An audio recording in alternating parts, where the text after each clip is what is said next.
اگر ہمارے سماج میں ایک بڑا طبقہ ایسا ہے، رمضان آئے گا چلا جائے گا، اس کو کوئی فرق نہیں پڑے گا۔ معاف کرنا میرے بھائیوں، اگر اللہ تبارک و تعالیٰ نے سن 1445 ہجری کا رمضان کا مہینہ ہمیں اور آپ کو دیا ہے یا دینے والا ہے، یہ ہماری بہت بڑی خوش نصیبی ہے۔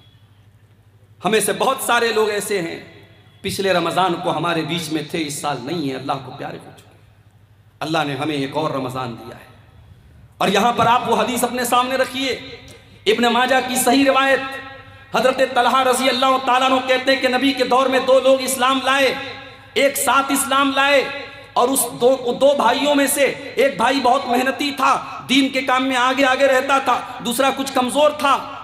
جو محنتی بھائی تھا وہ اللہ کی راہ میں شہید ہو گیا، اور جو کچھ کمزور تھا وہ 1 سال کے بعد اپنی نیچرل ڈیتھ اس کی ہوئی، اور نیچرل طریقے سے طبعی طور پر اس کی موت ہوئی۔ حضرت طلحہ کہتے ہیں میں نے ایک دن خواب دیکھا، اور خواب میں میں نے دیکھا کہ جو انسان میں نے دیکھا کہ میں جنت کے دروازے پر کھڑا ہوں، اور جنت کے اندر سے ایک فرشتہ آتا ہے اور اس کو پہلے جنت میں لے کے جاتا ہے جس کا انتقال 1 سال بعد ہوا تھا، اور جو پہلے اللہ کی راہ میں شہید ہوا تھا اور جو دین کے معاملے میں زیادہ محنت کرتا تھا اس کو بعد میں جنت میں لے کے جاتا ہے۔ حضرت طلحہ کہتے ہیں مجھے بڑی حیرت ہوئی، جب میری نیند کھلی میں نے صحابہ کرام سے اس خواب کو بیان کیا، صحابہ کرام نے بھی تعجب کا اظہار کیا کہ ایسا کیسے ہو سکتا ہے؟ ایک انسان دین کے معاملے میں اتنی محنت کیا کرتا تھا، اللہ کی راہ میں شہید ہوا تھا، دوسرا اتنی محنت بھی نہیں کرتا تھا اور وہ شہید بھی نہیں ہوا تھا، اس کی نیچرل موت ہوئی تھی، اور شہید ہونے والا بعد میں جنت میں جا رہا ہے، اور جس کا انتقال بعد میں ہوا وہ پہلے جنت میں جا رہا ہے، ایسا کیسے ہو سکتا ہے؟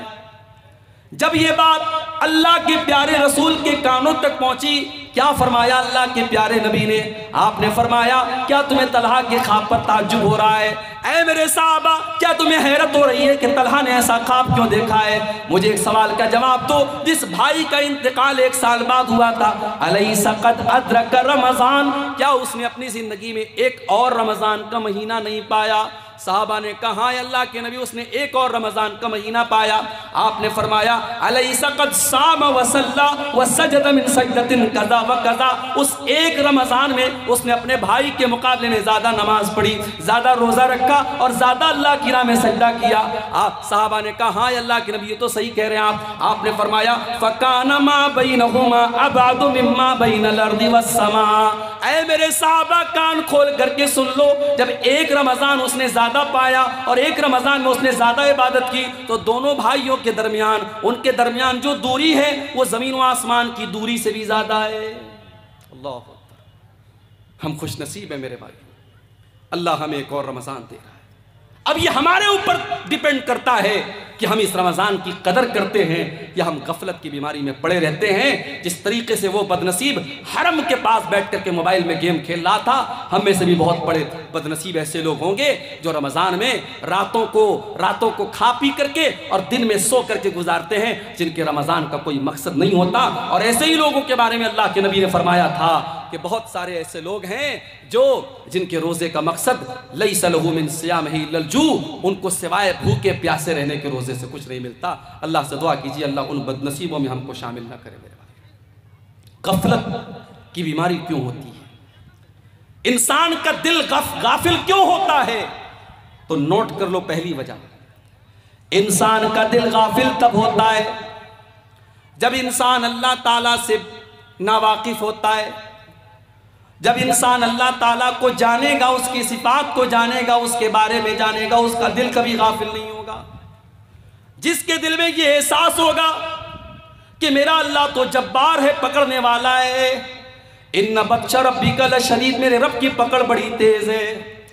جس انسان کے دل میں یہ احساس ہوگا، یہ دنیا میں کوئی دیکھ رہا ہو یا نہیں دیکھ رہا ہو، اللہ تعالیٰ تو سب کچھ دیکھ رہا ہے، اس کا کیمرہ تو 24/7 آن ہے، اس کا کیمرہ تو کبھی آف ہونے والا نہیں ہے۔ جب انسان اللہ کو پہچانے گا، جب اللہ کو جانے گا، اس کے دل سے غفلت کی بیماری دور ہو جائے گی میرے بھائیوں۔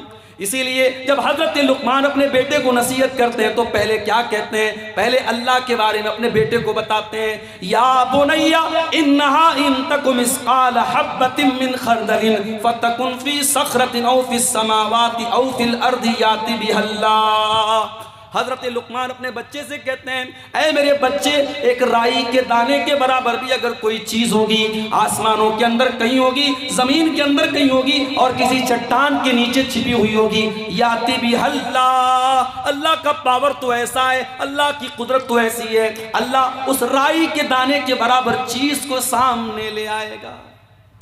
یہاں بیچارہ سمجھتا ہے کہ واٹس ایپ کی چیٹنگ ڈیلیٹ کر دی تو ختم ہو گیا، براؤزر کی ہسٹری ڈیلیٹ کر دی تو ختم ہو گیا۔ اس کو یہ لگتا ہے کہ میں نے موبائل پر جو کال ہسٹری میں جس سے بات کی، میں نے کال ہسٹری سے ڈیلیٹ کر دیا تو کسی کو پتہ نہیں چلے گا۔ اللہ سے بھی چھپا لو گے تم؟ تمہاری انگلیوں نے کیا ٹچ کیا ہے، تمہارے کانوں نے کیا سنا ہے، اور تمہاری آنکھوں نے کیا دیکھا ہے، اللہ کو سب معلوم ہے میرے بھائیو۔ اللہ کے پاس سب ریکارڈ ہے، اور قیامت کے دن یہ ریکارڈنگ اوپن ہوگی۔ حَتَّى إِذَا مَا جَاءُوهَا شَهِدَ عَلَيْهِمْ سَمْعُهُمْ وَأَبْصَارُهُمْ وَجُلُودُهُمْ بِمَا كَانُوا يَعْمَلُونَ۔ میرے بندو، قیامت کے دن تمہاری چمڑی تمہارے خلاف گواہی دے گی، تمہاری آنکھیں تمہارے خلاف گواہی دیں گی، تمہارے کان تمہارے خلاف گواہی دیں گے۔ وَقَالُوا لِجُلُودِهِمْ لِمَ شَهِدْتُمْ عَلَيْنَا قَالُوا أَنطَقَنَا اللَّهُ الَّذِي أَنطَقَ كُلَّ شَيْءٍ۔ انسان کہے گا اے اللہ، میری چمڑی کو بولنا کیسے آ گیا، میری چمڑی کیسے بول رہی ہے؟ انسان کی چمڑی کہے کہ آج اللہ نے ہم کو بولنا سکھایا، اور ہم سے تو نے کیا کیا ٹچ کروایا اور کیا کیا ٹچ کیا، آج ہم تیرے پول کھولیں گے۔ یہ ہے اللہ کا پاور میرے بھائی۔ جلسہ ہو رہا ہے، سڑک پر آپ چل رہے ہیں، ظاہر یہ کر رہے ہیں کہ صاحب ہم جلسے میں جا رہے ہیں، پروگرام میں جا رہے ہیں، مگر آپ کی نظریں کہاں کہاں کا طواف کر رہی ہیں، آپ کی نگاہیں کہاں کہاں جا رہی ہے، کس کس مناظر کو آپ دیکھ رہے ہیں، اللہ کو سب معلوم ہے۔ یعلم خائنۃ الاعین وما تخفی الصدور۔ اللہ تو وہ ہے جو تمہاری آنکھوں کی چوری کو بھی جانتا ہے، جو تمہارے دلوں میں چھپے ہوئے راز کو بھی جانتا ہے۔ اللہ کو جتنا جانیں گے میرے بھائی، غفلت کی بیماری اتنی دور ہوتی چلی جائے گی۔ اگر غفلت کی بیماری سے اپنے آپ کو پاک کرنا ہے، اللہ کے بارے میں جانو۔ اور اللہ کے بارے میں ہم کیسے جانیں گے؟ جب ہم قرآن کا مطالعہ کریں گے، جب ہم نبی کی حدیثوں کا مطالعہ کریں گے، اور جتنا ہم اللہ کو جانیں گے اتنا اللہ کا ڈر ہمارے دل میں پیدا ہوگا، اتنا اللہ سے پیار ہمارے دلوں میں بڑھ جائے گا۔ اور اسی لیے اللہ قرآن میں کہتا ہے انما یخشی اللہ من عبادہ العلماء۔ اللہ سے اس کے بندوں میں وہی بندے اللہ سے ڈرتے ہیں جو علماء ہوتے ہیں، جو اللہ کو جانتے ہیں، جو اللہ کا علم رکھتے ہیں۔ جتنا آپ اللہ کے بارے میں جانیں گے اتنا آپ کے دل میں اللہ کا ڈر پیدا ہو جائے گا۔ دوسری چیز، غفلت کی بیماری کی دوسری وجہ، جب انسان دنیا میں غرق ہو جاتا ہے، ڈوب جاتا ہے، دنیا کمانے کے چکر میں اس قدر پڑ جاتا ہے کہ آخرت کو بھول جاتا ہے، اللہ کو بھول جاتا ہے، تب انسان کا دل غافل ہو جاتا ہے میرے بھائی۔ اسی لیے اللہ قرآن میں بار بار ہمیں منع کرتا ہے، میرے بندو تم کاروبار بھی کرو، تم بزنس بھی کرو، بال بچوں کی پرورش بھی کرو، شادی بھی کرو، بیویوں کا حق بھی ادا کرو، بچوں کا بھی حق ادا کرو، لیکن اے میرے بندو مال کے چکر میں، اولاد کے چکر میں کہیں اللہ کو بھول نہ جانا۔ مال تو مرنے کے ساتھ ہی تمہارا ساتھ چھوڑ دے گا، اولاد قبر میں دفنا کے مٹی دے کے چلی جائے گی، قبر میں نہ مال کام آئے گا نہ اولاد کام آئے گی۔ المال والبنون زینۃ الحیات الدنیا والباقیات الصالحات خیر عند ربک ثوابا وخیر املا۔ میرے بندو یہ مال اور اولاد تمہاری دنیا کی زندگی کو خوبصورت تو بناتے ہیں مگر آخرت میں کوئی کام آنے والے نہیں ہیں۔ بیٹا بڑا محبت کرتا ہے، بڑی محبت کرتا ہے اپنے باپ سے، قیامت کے دن بیٹا کام آئے گا آپ کے؟ نہیں۔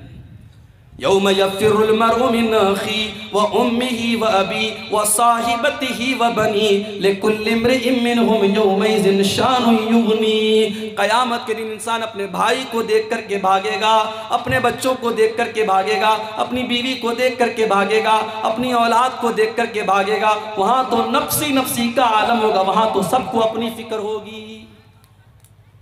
مال اور اولاد کے چکر میں، کاروبار کے چکر میں، دنیا کے چکر میں انسان اللہ کو بھول کے بیٹھا ہے، غافل ہو گیا ہے میرے بھائی۔ اسی لیے اللہ قرآن میں کہتا ہے یا ایھا الذین آمنوا لا تلہکم اموالکم ولا اولادکم عن ذکر اللہ۔ اے ایمان والو، کہیں تمہارا مال تم کو اللہ کے ذکر سے غافل نہ کر دے، کہیں تمہاری اولاد تم کو اللہ کے ذکر سے غافل نہ کر دے، کہیں مال کے چکر میں تم اللہ کو بھول نہ جانا، کہیں اولاد کے چکر میں تم اللہ کو بھول نہ جانا۔ کاروبار کرتے ہیں آپ، بزنس کرتے ہیں، دکان پر بیٹھے ہوئے ہیں، اذان کی آواز آتی ہے، حی علی الصلاۃ کی آواز، مؤذن دے رہا ہے، بلا رہا ہے نماز کی طرف، بلا رہا ہے کامیابی کی طرف، مگر آپ کے لیے کسٹمر زیادہ امپورٹنٹ ہے، دکان زیادہ اہم ہے، آپ دکان بند کر کے نماز پڑھنے کے لیے تیار نہیں ہیں۔ اللہ قرآن میں کہتا ہے میرے بندو، رجال لا تلہیہم تجارت ولا بیع عن ذکر اللہ، اے میرے بندو، میرے سچے بندے تو وہ ہیں، میرے مومن بندے تو وہ ہیں، وہ کاروبار بھی کرتے ہیں، وہ بزنس بھی کرتے ہیں، وہ دنیا میں بہت بڑا بڑا کاروبار کرتے ہیں، مگر ان کا کاروبار ان کو کبھی نماز سے غافل نہیں کرتا، کبھی اللہ کے ذکر سے غافل نہیں کرتا۔ یاد رکھو میرے بھائیو، آپ اپنی نماز سے یہ مت کہیے کہ کاروبار زیادہ امپورٹنٹ ہے، آپ اپنے کاروبار سے کہہ دیجئے نماز زیادہ اہم ہے، اللہ کا ذکر زیادہ اہم ہے، اپنے کاروبار کو بند کر کے آپ نماز پڑھنے آئیے۔ اور اگر آپ کو ایسا لگتا ہے، اگر آپ نے 10 منٹ 15 منٹ نماز کے لیے ٹائم نکالا، آدھا گھنٹہ آپ نے نماز کے لیے ٹائم نکالا، آپ کا کسٹمر آنا بند ہو جائے گا، آپ کی دکان پہ تالا لگ جائے گا، آپ کا کاروبار میں گھاٹا ہو جائے گا۔ اللہ قرآن میں فرماتا ہے ان الذین یتلون کتاب اللہ واقاموا الصلاۃ وآتوا الزکاۃ وانفقوا مما رزقناہم سرا وعلانیۃ یرجون تجارۃ لن تبور۔ میرے جو بندے قرآن پڑھتے ہیں، میرے جو بندے نماز قائم کرتے ہیں، میرے جو بندے زکوٰۃ دیتے ہیں، ان کے کاروبار میں کبھی گھاٹا ہونے والا نہیں ہے، وہ ایسا کاروبار کر رہے ہیں جس کاروبار میں کبھی نقصان ہونے والا نہیں ہے۔ مال اور اولاد کے چکر میں اللہ قبول کرے۔ غفلت کی بیماری کی یہ دوسری بڑی وجہ ہے میرے بھائیوں، جب انسان دنیا میں غرق ہو جاتا ہے، ڈوب جاتا ہے، تو وہ اس کا دل غفلت کی بیماری میں مبتلا ہو جاتا ہے۔ اللہ کے پیارے نبی خطبہ دے رہے ہیں، آپ کے پیارے نواسے حضرت حسن و حسین رضی اللہ تعالیٰ عنہما لال رنگ کا کپڑا پہنے ہوئے مسجد میں آتے ہیں، 5-6 سال کے معصوم بچے ہیں۔ نبی نے اپنے نواسوں کو مسجد میں دیکھا کہ وہ بیچارے گرتے پڑتے اپنے نانا کی طرف آ رہے ہیں، نانا جان اپنے ممبر سے اترتے ہیں، اپنے خطبے کو روکتے ہیں اور اپنے نواسوں کو اپنی گود میں لیتے ہیں، اپنے نواسوں کو لاڈو پیار کرتے ہیں، اور اس کے بعد آپ صحابہ کرام سے کہتے ہیں کہ اے میرے صحابہ، اللہ تعالیٰ نے کتنی سچی بات فرمائی، انما اموالکم و اولادکم فتنہ، تمہارا مال تمہارے لیے بہت بڑا فتنہ ہے، تمہاری اولاد تمہارے لیے بہت بڑا فتنہ ہے۔ آپ نے فرمایا ہے میرے صحابہ، میں نے اپنے بچوں کو دیکھا، مجھ سے صبر نہ ہوا، مجھ سے برداشت نہ ہوا، جب تک میں ممبر سے اتر کر کے میں نے ان بچوں سے پیار نہ کیا مجھے چین نہیں ملا۔ میرے بھائیوں، اللہ کے رسول نے ممبر سے اتر کر چند منٹ کے لیے اور چند سیکنڈ کے لیے اپنے خطبے کو روکا ہے اور اپنے لاڈلوں سے پیار کیا ہے، اپنے نواسوں سے پیار کیا ہے، تو نبی نے اس کو بھی فتنہ قرار دیا ہے۔ ذرا غور کرو، آج بیوی بچوں کے لیے اور کاروبار کے لیے اور مال کے لیے ہم اللہ ہی کو بھول کے بیٹھے ہیں۔ کتنے بدنصیب ایسے ہیں 24 گھنٹے میں ایک بار بھی ان کی پیشانی اللہ کی بارگاہ میں نہیں جھکتی ہے، ایک بار بھی اللہ کا نام ان کی زبان سے نہیں آتا ہے۔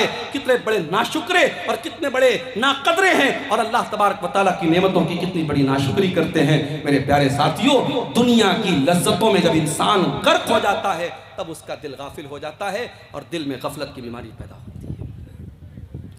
غفلت کی بیماری کی تیسری وجہ، جب انسان اپنی موت کو بھول جاتا ہے اور انسان یہ سمجھنے لگتا ہے کہ اب ہمیشہ کو دنیا میں رہنا ہے، مرنا نہیں ہے۔ موت کو بھول جانے کی وجہ سے بھی انسان غافل ہو جاتا ہے۔ اسی لیے اللہ تعالیٰ قرآن میں بار بار ہمیں موت کی یاد دلاتا اور فرماتا ہے کل نفس ذائقۃ الموت، میرے بندو ایک نہ ایک دن تم سب کو مرنا ہے۔ اینما تکونوا یدرککم الموت ولو کنتم فی بروج مشیدہ، میرے بندو تم جہاں بھی جاؤ گے موت تمہارا پیچھا نہیں چھوڑے گی، موت سے تم نہیں بچ سکتے۔ اور موت ایک ایسی چیز ہے میرے بھائیوں جو انسان کی اوقات اسے بتاتی ہے۔ بڑے سے بڑا کروڑ پتی ارب پتی بھی ایک ایسا ٹائم آتا ہے، موت نوٹ کی گڈی سے آپ زندگی نہیں خرید سکتے، آپ نوٹ کی گڈی سے آپ اپنی سانسوں کو نہیں خرید سکتے۔ جس وقت موت لکھی ہے دنیا کے بڑے سے بڑے ڈاکٹر بھی سر جھکا کے کہیں گے کہ نہیں صاحب اب ان کو ہم بچا نہیں سکتے، ان کی زندگی ہمارے ہاتھ میں نہیں ہے، ان کی موت کا ٹائم آ گیا ہے۔ موت انسان کو اس کی اوقات یاد دلاتی ہے۔ اسی لیے اللہ تعالیٰ قرآن میں فرماتا ہے فَلَوْلَا إِذَا بَلَغَتِ الْحُلْقُومَ وَأَنْتُمْ حِينَئِذٍ تَنْظُرُونَ، میرے بندو ذرا وہ ٹائم یاد کرو جب انسان کی موت کا ٹائم آتا ہے اور انسان کی جان اس کی حلق تک پہنچ جاتی ہے اور تم مرنے والے کو اپنی آنکھوں سے دیکھ رہے ہو۔ فَلَوْلَا إِن كُنْتُمْ غَيْرَ مَدِينِينَ تَرْجِعُونَهَا إِن كُنْتُمْ صَادِقِينَ، میرے بندو اگر تمہیں ایسا لگتا ہے تمہارے اوپر کوئی طاقت نہیں ہے، تمہارے اوپر کوئی پاور نہیں ہے، کسی اللہ نے تم کو پیدا نہیں کیا، اگر تم کو ایسا لگتا ہے ذرا مرنے والے کو موت سے بچا کے دکھا دو، ذرا اس کی روح کو واپس لوٹا کے دکھا دو، ذرا اس کی جان کو دوبارہ اس کے اندر ڈال کے دکھا دو۔ نہیں کر سکتے میرے بھائیو ہم، اس لیے موت کو یاد کرنے کا حکم دیا گیا۔ اللہ کے نبی فرماتے ہیں اکثروا ذکر ہادم اللذات، لذتوں کو توڑ دینے والی چیز موت کو یاد کیا کرو۔ عثمان غنی کو دیکھو میرے بھائیو، عثمان غنی جب کسی قبرستان کے پاس سے گزرا کرتے تھے، کسی قبر کو دیکھا کرتے تھے، زار و قطار رونے لگتے تھے۔ پوچھنے والوں نے پوچھا کہ اے عثمان غنی، جنت کی بات آتی آپ روتے نہیں ہیں، جہنم کی بات آتی آپ روتے نہیں ہیں، لیکن قبر کو دیکھ کر کے آپ رونے لگتے ہیں۔ عثمان غنی کہتے ہیں او لوگوں، میں نے اپنے پیارے نبی کو یہ فرماتے ہوئے سنا ہے ان القبر اول منزل من منازل الاخرہ، بے شک یہ قبر آخرت کی پہلی منزل ہے، جس نے اس منزل کو پار کر لیا اس کے لیے آگے کی منزلیں آسان ہیں۔ موت کو یاد کیا کرو میرے بھائی۔ ایک بھائی مجھ سے پوچھنے لگے مولوی صاحب مزاروں پہ جانا کیسا ہے، بمبئی میں حاجی علی کی درگاہ پہ جانا کیسا ہے، اجمیر میں خواجہ معین الدین چشتی اجمیری کی درگاہ پہ جانا کیسا ہے، مزاروں پہ جانا کیسا ہے؟ میں نے کہا بھائی قبرستان جانے کی اجازت اس لیے دی گئی ہے تاکہ وہاں موت یاد آئے، اور معاف کرنا مزاروں پہ جا کے موت یاد نہیں آئے گی۔ جہاں عورتوں کا جمگھٹ لگا ہو، جہاں پھول اور مالائیں بک رہی ہوں، جہاں قبروں پر چادریں چل رہی ہوں، اور جہاں شرک ہو رہا ہو، بدعات ہو رہی ہو، خرافات ہو رہی ہو، وہاں پر موت کبھی یاد نہیں آتی۔ اس لیے ایسے شرک کی اڈوں پر جانا بھی ایک مسلمان کو سوٹ نہیں کرتا ہے، ایک موحد کو سوٹ نہیں کرتا ہے، نہیں جانا چاہیے میرے بھائیو۔ ہاں عام قبرستان میں آپ جائیے، کبھی اللہ آپ کو توفیق دے آپ مدینہ منورہ کی جب آپ زیارت کریں گے، جب آپ مدینہ جائیں گے، ایک طرف نبی کی مسجد ہے اور دوسری طرف بقیع کا قبرستان ہے، اور اس بقیع کے قبرستان میں 10,000 سے زیادہ صحابہ کرام کی قبریں ہیں۔ ان سے بڑا ولی کون ہے، ان سے بڑا اللہ کا نیک بندہ کون ہے؟ نبیوں کے بعد اس دنیا میں سب سے مقدس اگر کوئی جماعت تھی تو صحابہ کرام کی جماعت تھی، سارے صحابہ کی قبریں ہیں۔ لیکن میرے بھائیوں کوئی پکی قبر نہیں ہے، کوئی مزار نہیں ہے، کوئی گنبد نہیں ہے، کوئی چادر نہیں چڑھائی جا رہی ہے، کوئی مالا نہیں چڑھایا جا رہا ہے، وہاں آپ کو موت یاد آئے گی، اور آپ کو یہ احساس ہوگا کہ اے اللہ جب تیرے نبی کے 10,000 صحابہ اسی قبر کے اندر دفن ہیں، اے اللہ ہمیں بھی ایک دن اسی قبر میں جانا ہے اور اسی مٹی کے نیچے جانا ہے، ہمیں بھی اے اللہ اپنے عمل کا حساب دینا ہے، وہاں آپ کو موت یاد آئے گی۔ میرے پیارے ساتھیوں، اللہ کے نبی ایک انصاری صحابی کے جنازے میں گئے، صحابی کا جنازہ قبر میں اتارا جا رہا ہے،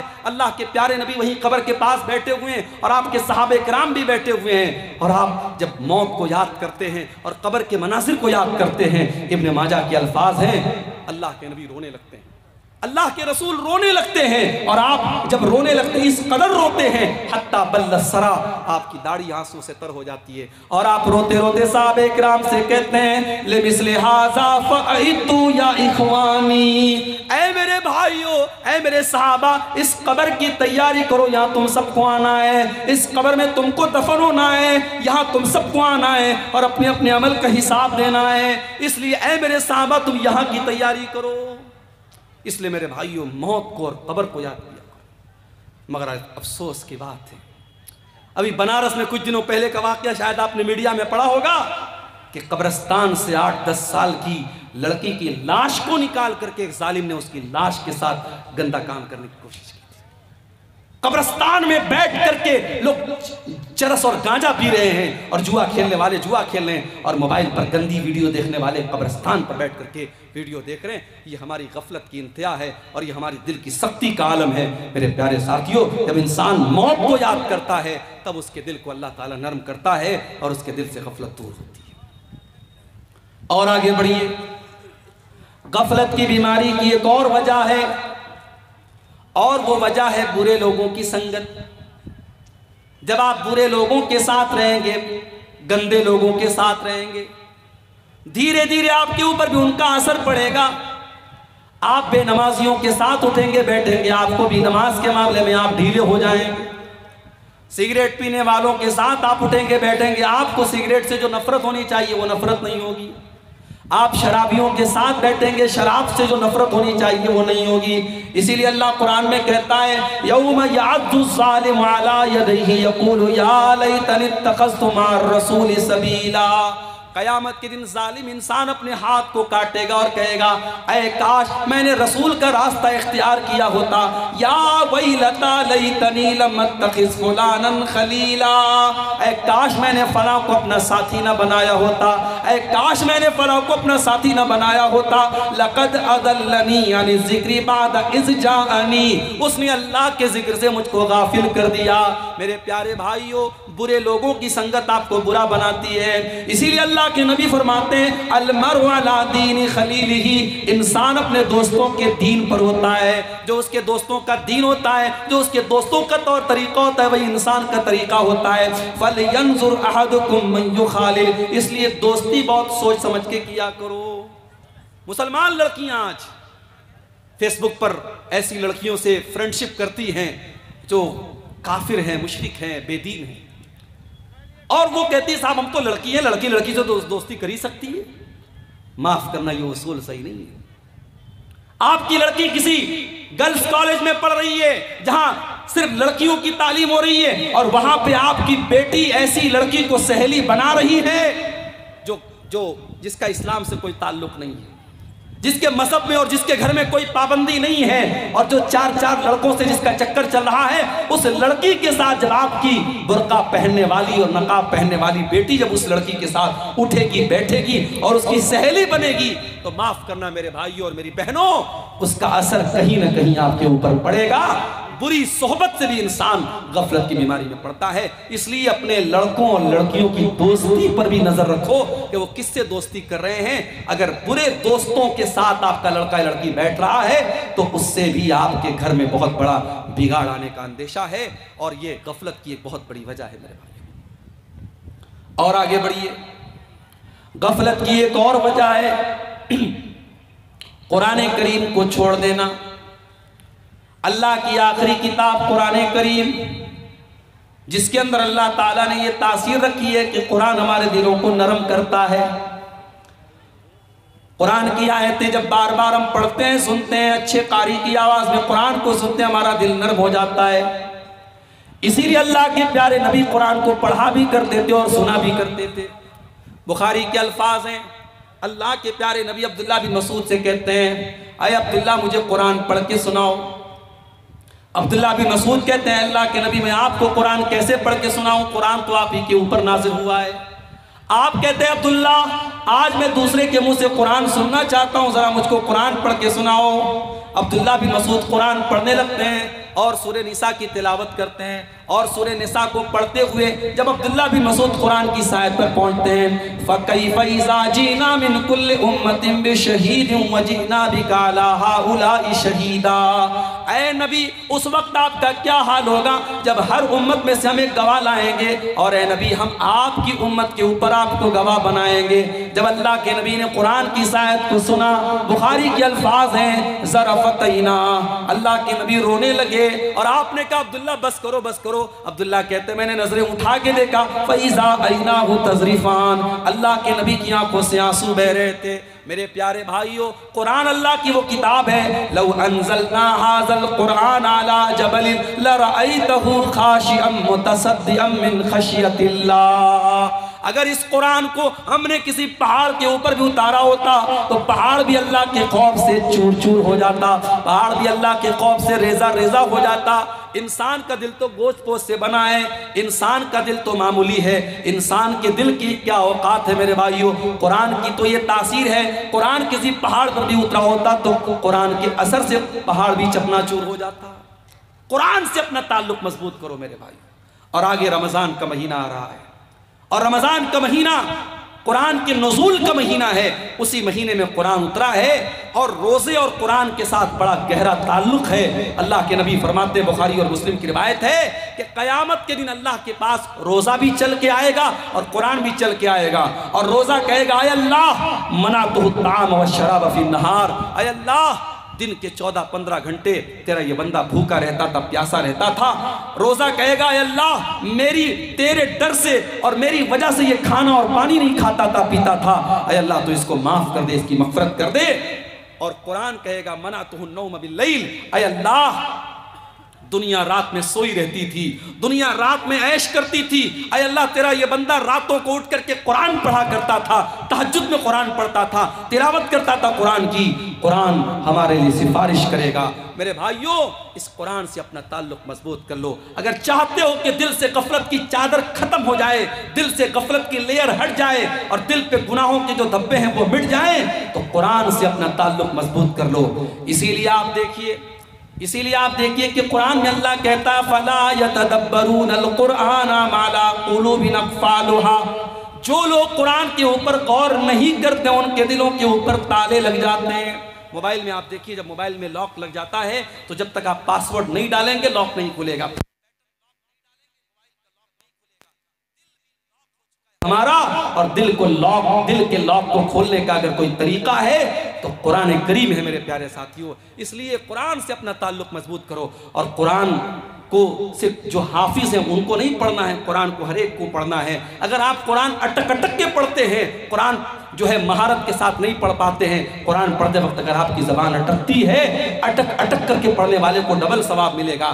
قرآن آپ سمجھ کر کے نہیں پڑھ پا رہے ہیں، صرف قرآن کا عربی میٹر پڑھ رہے ہیں، قرآن کا عربی ٹیکسٹ پڑھ رہے ہیں، اس پر بھی آپ کو ثواب ملے گا۔ سمجھ کے پڑھے بہت اچھی بات ہے، بغیر سمجھے بھی اگر آپ قرآن کو پڑھ رہے ہیں تو اللہ کے نبی فرماتے ہیں کہ ایک ہر پر 10 نیکی ملے گی۔ میرے بھائیوں آج قرآن سے ہم دور ہیں، اور حالات یہ ہیں کہ ہمارا نوجوان 1 گھنٹے کے لیے موبائل کے بغیر نہیں رہ سکتا ہے۔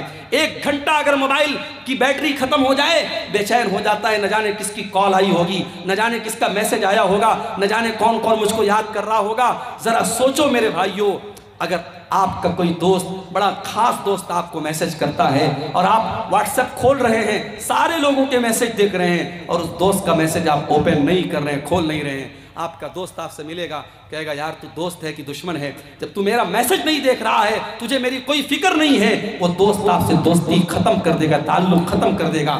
میرے بھائیوں قرآن بھی اللہ کا آخری میسج ہے، اللہ کا آخری پیغام ہے، ھذا بلاغ للناس، اور اللہ کا یہ میسج ہم سب کے لیے ہے۔ اور ہم کتنے بڑے بد نصیب ہیں، آج قرآن سے ہم دور ہیں۔ کتنے لوگ تو ایسے ہیں رمضان میں قرآن اٹھاتے ہیں تو پھر سال کے 11 مہینے قرآن کو چھونے کی وہ کوشش بھی نہیں کرتے۔ میرے بھائیوں قرآن کریم کی تلاوت کو اپنی زندگی کا معمول بناؤ۔ غفلت کی بیماری سے اگر بچنا ہے تو یہ کام بھی ہمیں کرنا پڑے گا۔ اسی طریقے سے میرے بھائیوں ایک اور چیز ہے جو ہمیں غفلت کی بیماری میں ڈال رہی ہے، اور وہ ہے نماز کے معاملے میں لاپرواہی۔ نماز کے معاملے میں جب آپ لاپرواہی کریں گے تب بھی آپ کے دل پہ غفلت کی چادر چڑھ جائے گی، اس لیے کہ نماز کون چھوڑتا ہے؟ قرآن کریم میں اللہ نے بیان کیا سورہ مریم کے اندر فَخَلَفَ مِن بَعْدِهِمْ خَلْفٌ أَضَاعُوا الصَّلَاةَ وَاتَّبَعُوا الشَّهَوَاتِ فَسَوْفَ يَلْقَوْنَ غَيًّا۔ نماز کو تو وہی لوگ چھوڑا کرتے ہیں جو خواہشات کے پیروکار ہوتے ہیں، جو شہوتوں کی پیروی کرتے ہیں، جو اللہ کے فرما بردار نہیں ہوتے بلکہ اپنی شہوتوں کے فرما بردار ہوتے ہیں۔ اسی لیے بعض نوجوان جب ہم سے پوچھتے ہیں کہ مولانا کوئی ایسا طریقہ بتائیے کہ ہم بہت ساری نفسانی خواہشات سے بچنے لگیں۔ بہت سے ہمارے نوجوان بھائی ہوتے ہیں موبائل کی گندی عادتوں میں، موبائل میں گندی چیزوں کو دیکھنے کی عادت پڑ گئی یا کسی قسم کی بری عادت پڑ گئی، اس کا طریقہ پوچھتے ہیں۔ قرآن کریم کی آیت کی روشنی میں ایک نسخہ آپ کو بتا رہا ہوں، کبھی اس کو ٹرائی کیجئے گا، آزمائیے گا میرے بھائیوں میری بہنوں۔ اگر آپ کو یہ لگتا ہے کہ آپ اپنی خواہشات پر کنٹرول نہیں کر پا رہے ہیں تو قرآن کریم کی آیت ہمیں سبق دے رہی ہے کہ نماز کی پابندی کرو، اس لیے کہ جو انسان نماز نہیں پڑھتا ہے، جس کی زندگی میں نماز کے لیے شیڈیول نہیں ہے، نماز کے لیے ٹائم نہیں ہے، اس انسان کی زندگی خواہشات سے گھر جاتی ہے، وہ خواہشات کا پیروکار ہو جاتا ہے۔ اور اسی لیے اللہ کہہ رہا ہے فَخَلَفَ مِن بَعْدِهِمْ خَلْفٌ أَضَاعُوا الصَّلَاةَ، ایسے نالائق لوگ آ گئے نبیوں کے بعد جنہوں نے نماز کے معاملے میں لاپرواہی کی اور جب نماز کو چھوڑ دیا وَاتَّبَعُوا الشَّهَوَاتِ اپنی شہوتوں کے پیروکار ہو گئے فَسَوْفَ يَلْقَوْنَ غَيًّا اور ایسے لوگ جہنم میں ڈالے جائیں گے۔ اسی لیے اللہ قرآن کے 21ویں پارے کے شروع میں کہتا ہے اقم الصلاۃ نماز قائم کرو ان الصلاۃ تنہی عن الفحشاء والمنکر بے شک نماز بے حیائی سے روکتی ہے۔ نماز کے معاملے میں لاپرواہی مت کرو۔ آج ماشاءاللہ گاؤں گاؤں مسجدیں بن گئی ہیں، مسجدیں بن گئی ہیں مگر مسجدوں کو آباد کرنے والے لوگ نہیں ہیں۔ شاعر کہتا ہے مسجد تو بنا لی شب بھر میں ایمان کی حرارت والوں نے، مسجد تو بنا لی شب بھر میں ایمان کی حرارت والوں نے، من اپنا پرانا پاپی تھا برسوں میں نمازی بن نہ سکا۔ میرے بھائیوں شاندار مسجدیں تعمیر کرنے سے کام نہیں چلے گا، مسجدوں کو نمازیوں سے آباد کیا جاتا ہے۔ نماز کی جب تک آپ پابندی نہیں کریں گے اور اپنے گھر میں بھی آپ نماز کا ماحول پیدا کرو، آپ اپنی بیوی بچوں کو بھی نماز کا پابند بناؤ۔ اور قرآن کریم میں اللہ تعالیٰ نے اپنے نیک بندوں کی ایک دعا بیان کی کہ اللہ کے نیک بندے دعا کرتے ہیں ربنا ہب لنا من ازواجنا وذریاتنا قرۃ اعین، اے ہمارے پروردگار ہمارے بیوی بچوں کو ہماری آنکھوں کی ٹھنڈک بنا دے، وَجْعَلْنَا لِلْمُتَّقِينَ إِمَامًا اور اے اللہ ہمیں تو متقیوں کا امام بنا دے۔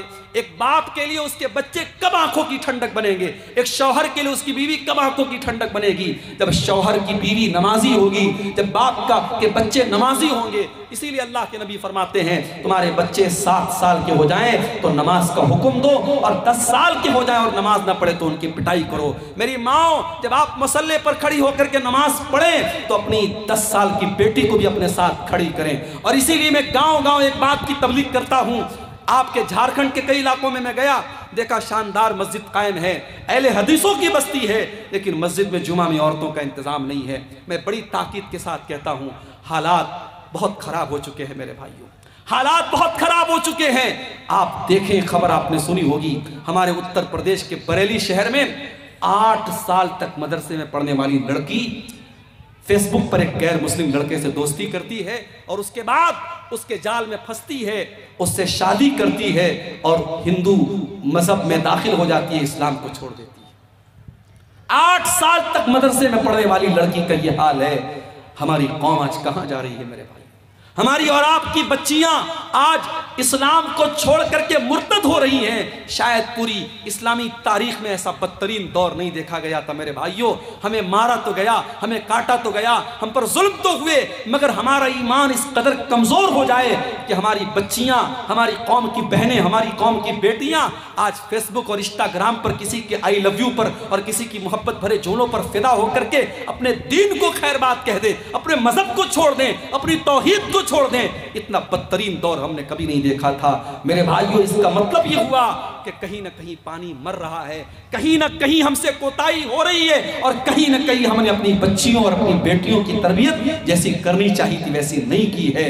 معاف کرنا میرے بھائیوں، سال میں ایک جلسہ ہو گیا، گھر کی عورتوں کو لڑکیوں کو آپ لے کے چلے آئے، اس سے کام نہیں چلے گا، اس سے کام نہیں چلے گا، یہ تربیت کے لیے کافی نہیں ہے۔ آپ کے گاؤں میں اگر جامع مسجد ہے جہاں جمعہ کا خطبہ ہو رہا ہے، میں بڑی تاکید کے ساتھ کہتا ہوں ہر وہ مسجد جہاں جمعہ کا خطبہ ہو رہا ہو، آپ عورتوں کے لیے سیپریٹ انتظام کیجئے، ان کی انٹری الگ ہو، ان کا سینہ الگ ہو، ان کا دروازہ الگ ہو، پردے کا معقول انتظام ہو۔ آپ کے گھر کی عورتیں جب جمعہ کے خطبے میں جائیں گی، 1 سال میں 50-52 جمعہ کا خطبہ سنیں گی، آدھا گھنٹے کے یہ جمعہ کے خطبے جب وہ 50 بار سنیں گی، ان کی دین کی بہت ساری معلومات ان کو ملے گی۔ آج کتنی عورتیں ہیں ان سے آپ دین کی موٹی موٹی باتیں پوچھ لیں نہیں بتا پائیں گی، ہاں رسم و رواج کی باتیں آپ پوچھ لیں، شادی بیاہ میں کتنے جوڑے کپڑے دینا ہے، فلانے نے اپنی لڑکی کی شادی میں 12 جوڑے دیے تو یہ 24 جوڑے دے گی، اس نے اپنی بیٹی کو 10 گرام کا ہار دیا تو یہ 20 گرام کا ہار دے گی۔ رسم و رواج کے معاملے میں ہماری عورتیں ماشاءاللہ کسی سے کم نہیں ہیں۔ ہمارے بنارس میں ایک جگہ ہماری رشتہ داری میں شادی ہو رہی تھی، شادی کا سارا سامان آیا تو اس میں میں نے دیکھا کہ ایک پڑیا رکھی ہوئی ہے۔ میں نے پوچھا بھائی اس پڑیا میں کیا ہے؟ تو کہنے لگی یہ سہاگ کی پڑیا ہے، یہ سہاگ کی پڑیا ہے۔ اور سہاگ کی پڑیا میں کیا ہے؟ سندور رکھا ہوا ہے، ماتھے کی بندی رکھی ہے۔ مسلمان عورت کے بھی آج شادی کے موقع پہ سندور اور بندی ان کے یہاں چل رہا ہے۔ میں نے فوراً منع کیا اور سمجھایا کہ یہ اسلام کا اس سے کوئی تعلق نہیں ہے. اسلام میں عورت کے سہاگ کی کوئی جسمانی نشانی نہیں ہے. عورت کا کہ نکاح کی ایک ہی نشانی ہے شوہر کے دل میں اس کی محبت. بس کوئی بندی، کوئی سندور، کوئی منگل سوتر، یہ اسلام میں کوئی سہاگ کی نشانی نہیں ہے. آج یہ شرکیہ اور جاہلانہ چیزیں ہماری ماں بہنوں کے اندر آئی ہیں. میرے بھائیوں، جب تک آپ محنت نہیں کریں گے ان عورتوں کی تبلیغ پر اور کام نہیں کریں گے اپنی لڑکیوں کی دینی تعلیم پر، آپ حالات کو سدھار نہیں سکتے ہیں. پانی بہت سر سے اونچا جا رہا ہے اور ہمیں اللہ کے نبی کی وہ حدیث یاد آتی ہے. آپ نے قیامت کے پہلے بتایا تھا کہ ایسا دور آئے گا یبیع دینہ بعرض من الدنیا، دنیا کے چند ٹکوں کے بدلے میں انسان اپنے دین کا سودا کر لے گا. آج وہ حالات ہم دیکھ رہے ہیں کہ چند ٹکوں کے بدلے میں کتنے لوگ مشرک ہو رہے ہیں، منافق ہو رہے ہیں. کتنے لوگ داڑھی رکھ کر کے، کرتا پہن کر کے، ٹوپی لگا کر کے آج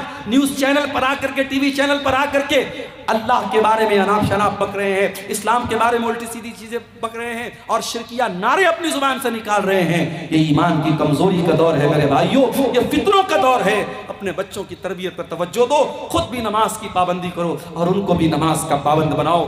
یاد کرو ابراہیم خلیل اللہ کو جب اپنے لخت جگر اسماعیل کو اور اپنی بیوی ہاجرہ کو جب مکہ میں چھوڑ کے جا رہے تھے، اور وہ مکہ کوئی آج کا مکہ نہیں تھا جہاں اتنا بڑا ٹاور، کلاک ٹاور موجود ہے اور بڑی بڑی بلڈنگیں موجود ہے. وہ مکہ ایسا مکہ تھا کہ بے آب ہو گیا سرزمین تھی، نہ پانی کا ایک قطرہ تھا، نہ اناج کا ایک دانہ تھا. اس مکہ میں جب چھوڑ کے جا رہے تھے، ابراہیم کیا دعا کرتے ہیں؟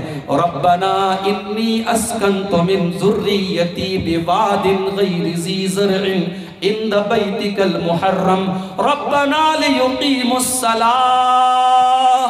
اے پروردگار، اپنے بیوی بچے کو اس بے آب ہو گیا سرزمین میں چھوڑ کے جا رہا ہوں. ربنا لیقیموا الصلاۃ، اے اللہ تو توفیق دے ان کو یہ نماز قائم کرے. ابراہیم کو چنتا ہے اپنے بچوں کے نماز قائم کرنے کی. میرے پیارے بھائیوں، آپ کو کیوں چنتا نہیں ہے؟ آپ کو کیوں فکر نہیں ہے؟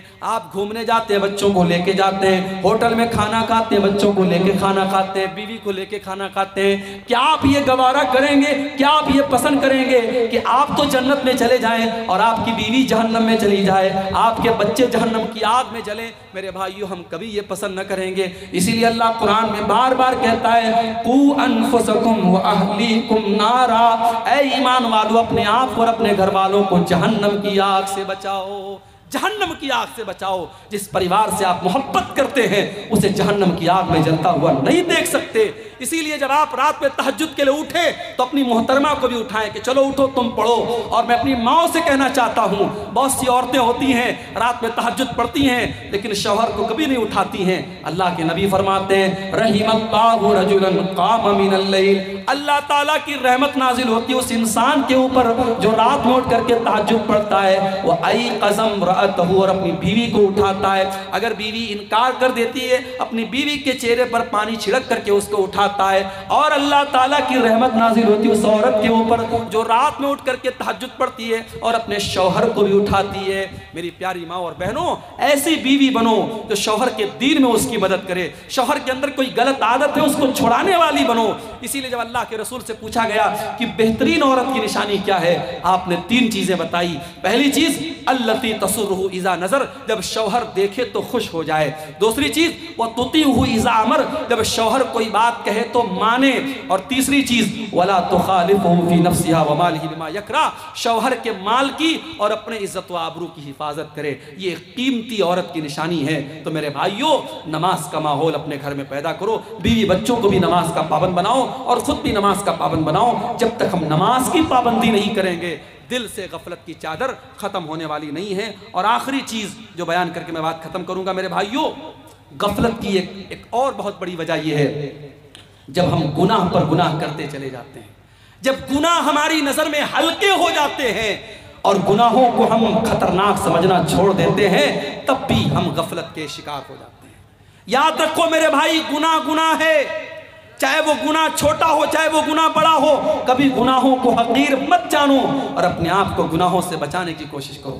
اللہ کے نبی فرماتے ہیں ایاکم ومحقرات الذنوب، ایسے گناہوں سے بچو جن کو لوگ حقیر سمجھتے ہیں. چھوٹے چھوٹے گناہ ہوتے ہیں لیکن اکٹھا ہو کر کے انسان کو ہلاک کر دیتے ہیں. اسی لیے اللہ کے نبی فرماتے ہیں جب بندہ کوئی گناہ کرتا ہے اس کے دل پر ایک کالے رنگ کا دھبا ڈال دیا جاتا ہے. بندہ اگر توبہ کر لیتا ہے، معافی مانگ لیتا ہے اللہ سے، وہ دھبا مٹا دیا جاتا ہے، اور اگر بندہ توبہ نہیں کرتا ہے، پھر سے گناہ کرتا ہے، تو وہ کالے دھبے بڑھتے چلے جاتے ہیں، حتیٰ تعلو قلبہ، یہاں تک کہ اس کے دل پہ چھا جاتے ہیں۔ معاف کرنا میرے بھائیو، آج موبائل کے اس دور میں گناہ کرنا آسان ہو گیا ہے، آج اس دور میں زنا کرنا آسان ہے، اس دور میں بے پردہ ہونا آسان ہے، اس دور میں حرام کاروبار کرنا آسان ہے، اور گناہوں کا آسان ہونا بھی بہت بڑی آزمائش ہے میرے بھائیو۔ جس دور میں گناہ آسان ہو جائیں، اس دور میں اپنے دامن کو گناہوں سے بچانا یہ جہاد سے کم نہیں ہے۔ اسی لیے اللہ کے نبی نے فرمایا تھا بدا الاسلام غریبا، اسلام جب شروع ہوا تھا تو اجنبی تھا، وسیعود کما بدا غریبا، اور ایک ایسا دور پھر سے آنے والا ہے جب اسلام پر عمل کرنے والے اجنبی بن جائیں گے۔ اسلام پر عمل کرنا لوہے کے چنے کے چبانے جیسا ہو جائے گا، اسلام پر عمل کرنا ہاتھوں میں انگارے لینا جیسا ہو جائے گا۔ ایک لڑکی بے پردہ گھومے گی تو گاؤں والے کہیں گے، اس کی بہنیں کہیں گی، اس کے محلے کی عورتیں کہیں گی، ارے یہ بڑی پردے دار بنتی ہے، نقاب میں رہتی ہے، پردے میں رہتی ہے۔ اگر کوئی عورت اپنے دیور سے پردہ کرے، بنارس میں ہمارے ایک دوست نے شادی کی، ان کی بیوی شادی کر کے آئی، اس نے گھر میں جوائنٹ فیملی رہتے تھے، اس کی بیوی نے کہا کہ میں اپنے دیور اور جیٹھ کے سامنے نہیں آؤں گی، میں دیور اور جیٹھ کے سامنے نہیں آؤں گی، سسر کے سامنے آ سکتی ہوں، سسر میرے محرم ہے، لیکن دیور اور جیٹھ غیر محرم ہے، میں دیور جیٹھ کے سامنے نہیں آؤں گی۔ گھر والوں کے لیے بڑی شاکنگ بات تھی، یہ ایسا کیسے ہو سکتا ہے، ایسا کیسا پردہ کہ دیور کے سامنے نہیں آئے گی، جیٹھ کے سامنے نہیں آئے گی۔ لیکن جب انہوں نے علماء سے پوچھا اور مسئلہ پوچھا تو مسئلہ تو یہی ہے کہ صاحب دیور جیٹھ سے پردہ کرنا ہے۔ اب یہ حالات ہے کہ وہ لڑکی کچن میں کام کرتی ہے اور گھر میں کھانا کھا رہی ہے، کھانا دے رہی ہے اپنے گھر والوں کو، مگر دیور اور جیٹھ سے پردہ کرتی ہے۔ اگر شادی میں کہیں جاتی ہے وہ عورت، وہ لڑکی، اور چاہے وہ اپنے رشتہ داری کی شادی ہو، اگر وہاں مردوں کا بھی آنا جانا ہے عورتوں کی سائیڈ میں، تو وہاں وہ نقاب میں رہتی ہے۔ عورت کو عورت سے پردہ نہیں کرنا ہے، لیکن عورت کو مردوں سے تو پردہ کرنا ہے۔ آج ایسی عورتوں کو لوگ کہیں گے صاحب یہ تو بڑی کٹر مسلمان بنتی ہے، یہ تو بڑی پردے دار مسلمان بنتی ہے۔ آج نوجوان اگر چہرے پر شرعی داڑھی رکھ لے تو سماج کہے گا یہ تو ملا بن گیا، یہ تو حافظ جی بن گیا، یہ تو مولوی صاحب بن گیا، اور وہی کلین شیپ کرا لے لوگ کہیں گے صاحب یہ تو ماشاءاللہ بڑا اسمارٹ ہے، ہینڈسم ہے۔ آج اگر کوئی نوجوان لڑکا اپنے آپ کو زناکاری اور بدکاری سے دور رکھے تو لوگ کہیں گے ارے یہ تو بڑا آؤٹ ڈیٹڈ لڑکا ہے، اس کو تو کوئی گھاس نہیں ڈالتا ہے۔ اور جو لڑکا رات میں 2 بجے تک غیر محرم لڑکیوں سے بات کرتا ہے، سماج کہتا ہے صاحب یہ تو بڑا چالو لڑکا ہے، بڑا ایڈوانس لڑکا ہے۔ یہ حالات ہے میرے بھائیوں۔ گناہوں کو شیطان نے اتنا اٹریکٹیو بنا دیا کہ گناہ کرنے والے کو لوگ بڑا عقل مند کہتے ہیں اور گناہوں سے بچنے والے کو لوگ بیوقوف سمجھتے ہیں۔ اللہ کے رسول نے فرمایا صلی اللہ علیہ وسلم بدا الاسلام غریبا، اسلام جب شروع ہوا تھا تو اجنبی تھا، اور اسلام آگے چل کر کے پھر سے اجنبی ہو جائے گا۔ جب ایسا دور تم دیکھ لو فطوبى للغرباء، تو تم بھی اجنبی بن جانا، تم بھی دین کے اوپر چلنے والے بن جانا۔ زمانہ گالی دے تو سن لینا، زمانہ برا بھلا کہے تو سن لینا، زمانہ تمہاری راہ میں روڑے اٹکائے تو سن لینا۔ اور ہمیں یاد ہے کرناٹک کی اس لڑکی کا بیان، کرناٹک کی اس لڑکی کی ہمت کو سلام، جس نے ظالموں کے ڈھیر میں اور ظالموں کے جھنڈ میں پردے میں گئی تھی، اور اس کے سامنے جب شرکیہ نعرے لگ رہے تھے، مسکان نام کی اس لڑکی نے کہا تھا، اللہ کی تکبیر کا نعرہ بلند کیا تھا، اس نے اپنے پردے کا پاور دکھایا تھا۔ میری پیاری ماں اور بہنوں، آج بھی یہ پردے کے اندر ایک طاقت ہے۔ ایک مسلمان لڑکی جب پردے میں نکلتی ہے دنیا جانتی ہے یہ پردے والی لڑکی ہے، اس کو چھیڑا نہیں جا سکتا۔ اور ابھی آج کل ایک آپ نے نیوز دیکھی ہوگی، بمبئی سے کوئی پردے والی آپا ہیں، وہ صاحب پیدل حج کرنے کے لیے نکلی ہیں۔ ابھی ایک مسئلہ کسی طریقے سے ختم ہوا کیرل کے شہاب بھائی کا، وہ بیچارے کسی طریقے سے پیدل حج کر کے آئے، ابھی ایک نئی آپا آئی ہے پیدل حج کرنے والی ہیں۔ معاف کرنا، ایسی عورتوں کا مقصد ثواب حاصل کرنا نہیں ہے، اپنی پبلسٹی کرنا ہے۔ ورنہ علماء جانتے ہیں شریعت کا بڑا واضح اصول ہے کہ اگر 2 کام ہیں اور 2 کام میں سے ایک مشکل اور ایک آسان ہے تو شریعت کہتی ہے اگر دونوں کام جائز ہے تو آسان کام کو آپ اپنا لو۔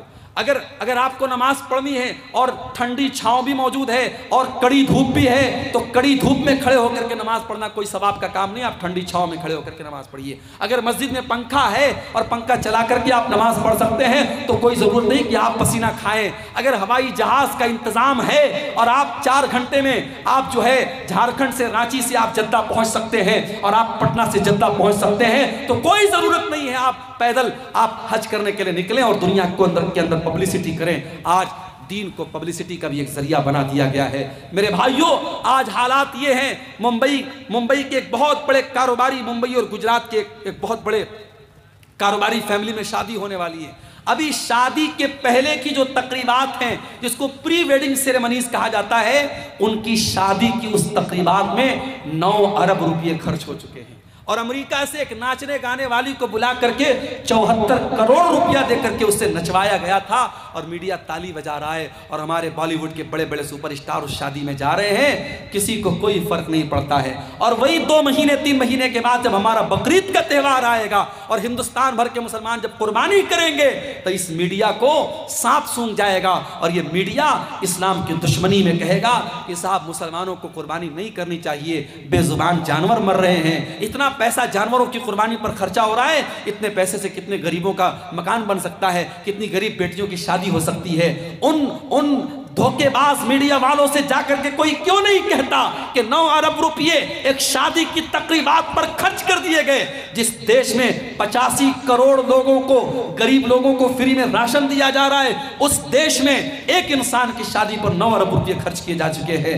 کیا میڈیا کا یہ فرض نہیں بنتا کہ وہ اس پر بھی لوگوں کو جاگروک کرے کہ اس 9 ارب روپیے سے بہت سارے غریبوں کے کام ہو سکتے تھے؟ میرے پیارے ساتھیوں، اصل چیز یہ ہے، لوگ اسلام کے دشمن بنے ہوئے ہیں، اسلام کو مٹانے کی بہت ساری پلاننگ ہو رہی ہے، مگر یاد رکھو اسلام کی فطرت میں قدرت نے لچک دی ہے، اتنا ہی یہ ابھرے گا جتنا کہ دباؤ گے۔ اسلام اللہ کا وہ چراغ ہے جسے بجھایا نہیں جا سکتا ہے، نور خدا ہے کفر کی حرکت پہ خندزن، پھونکوں سے یہ چراغ بجھایا نہ جائے گا۔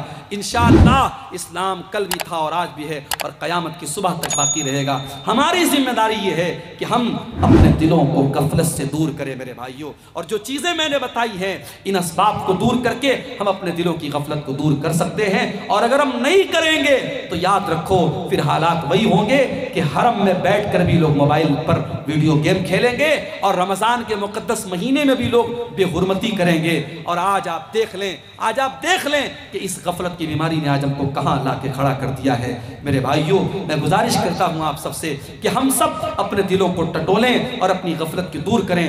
دعا کرتے اللہ تعالیٰ سے رب العالمین ہمیں اپنے دلوں کی سختی کو، ہمارے دلوں کی سختی کو رب العالمین دور فرمائے، ہمیں اپنے گناہوں سے سچی توبہ کرنے کی توفیق عطا فرمائے، آنے والے رمضان کو ہماری اصلاح کا مہینہ بنا دے، ہم سب کو اپنی اصلاح کرنے کی توفیق عطا فرمائے۔ رب العالمین ہماری نوجوان نسل کو اپنے غلط کاموں سے باز آنے کی اور سچی توبہ کرنے کی توفیق عطا فرمائے۔